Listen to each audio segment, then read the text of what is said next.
by probably 3 or 4 billion over the past 4 years. Net revenue to the government contributed by Petronas since 2005 has increased by some 45 billion ringgit. 45 billion ringgit.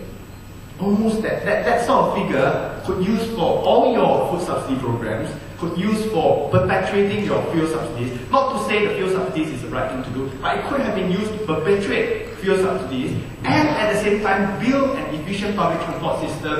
Then only you slowly ease back your fuel subsidies. I think that's the point that I would like to make. No interjection, to be fair. I think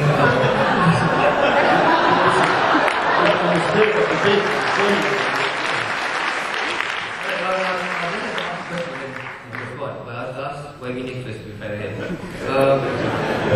I think picking up on what Tony said about Petronas announcing record profits, on that, are you of the school then, why we need that if Petronas manages to record such astronomical profits, then it is incumbent upon the government to perpetuate subsidies? Well, I think that the big picture here is that people, the Petronas is owned by the Malaysian people as a whole. Of course, it's held by the government, and I'm not saying that we can go all out of populist measures and whatnot, but I think people have to have a sense of connectivity with what Petronas is doing. For example, Norway.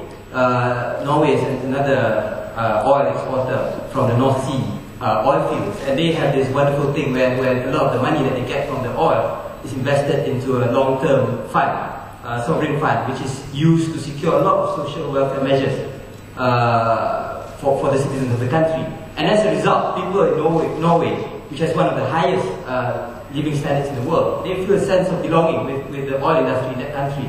And they have gone, far better than I think Holland, for example. I think I had a forum with maybe Tony a few months back, where Holland, when they first got the revenue from the North Sea oil, they just went on a lot of wasteful projects and stuff, similar to our country perhaps. And after that, the people, it's called the Dutch disease, and they regretted what they went through. Whereas Norway, they had the foresight to go into a lot of long-term investments, into trust funds for the kids and all that, which I think we had some form of that in our country in the past, but it has not been perpetuated. But when it comes to prestige projects, when it comes to a lot of wasteful projects, then there's a lot of justification. When it comes to bailing out poorly performing companies, then there's a lot of justification for using the oil subsidies. But when it comes to bailing out the Malaysian people, then we don't see the same commitment from the government and Petronas to do that.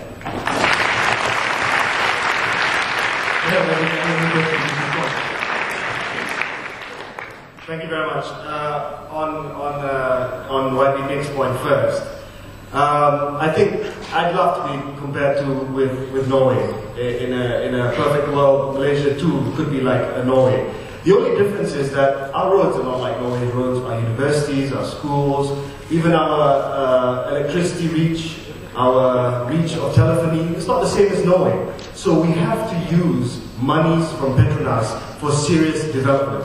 It's not a case of not using the money or using it for unproductive development. Why is it that Malaysia doesn't have a trust fund like Norway where we can invest for the future? It's because we need to spend money on development. For instance, the year 2008, Petronas Berhad alone contributed 91% of its profits to the government. Petronas as a group contributed 67% or 63 billion ringgit of its profits to the Malaysian government. All of these monies go into a consolidated fund. What is this fund used for? It's used to build your schools, your roads, your universities. It's used to upkeep rural development. It's used to help with urban poverty. It's used to help with so many different programs to uplift the rakyat. So I think it's very idealistic to say that we'd like to put it in a long-term development. But our needs are very short-term. Our needs are to develop this economy. We're a developing country, not a developed Norwegian country where quite a lot of things are developed already. So we need things for the here and now to develop. And that's why we use the money,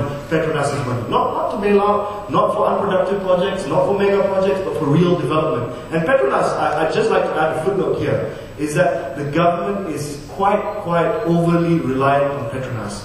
40% of the government's revenue comes from one single source, and that's Petronas.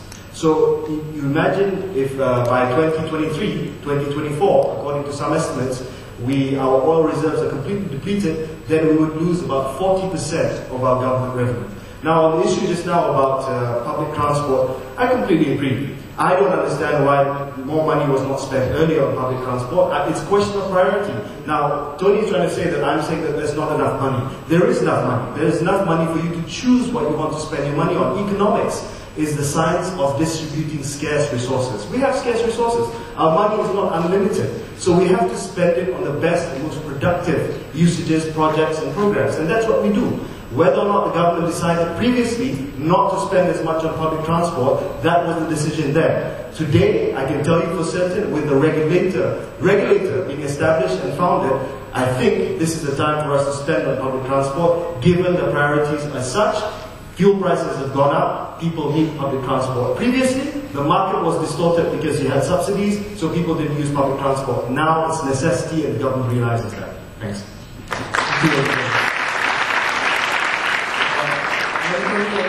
Picking up on the point of petronas, do you not think that it's a bit of a concern that we rely so much on petrodollars?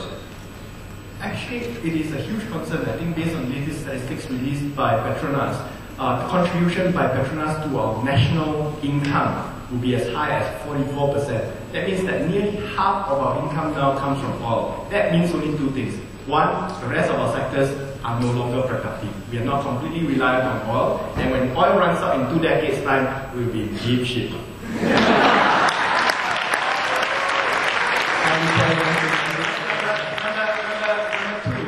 You don't see the parliament. Number two, I'll be asked, I'm sure KHAIRY will stand up and ask for tarik balik.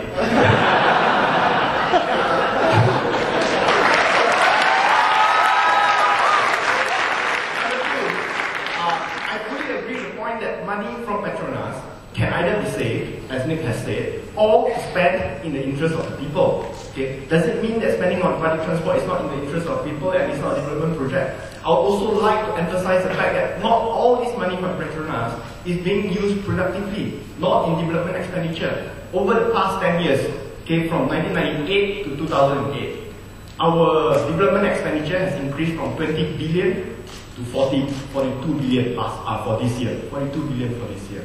But our operating expenditure, payment of rentals, our civil servants pay, our maintenance, of course our famous maintenance fees, have increased from about 40 billion to 129 billion today. Maintenance, that's not development.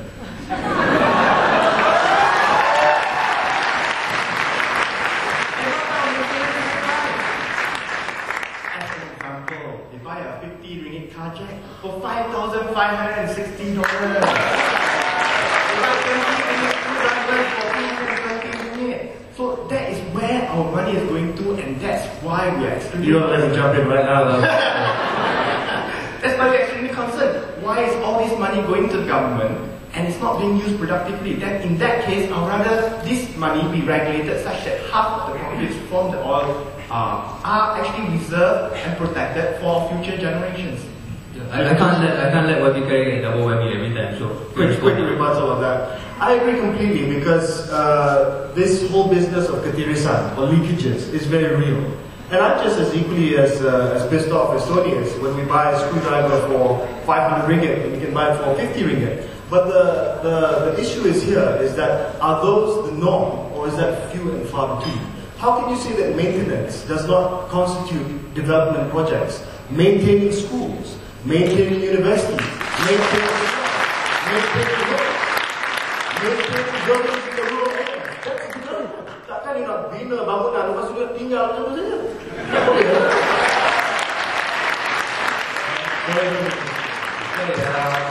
Why be KHAIRY politely calls leakages, I call corruption. So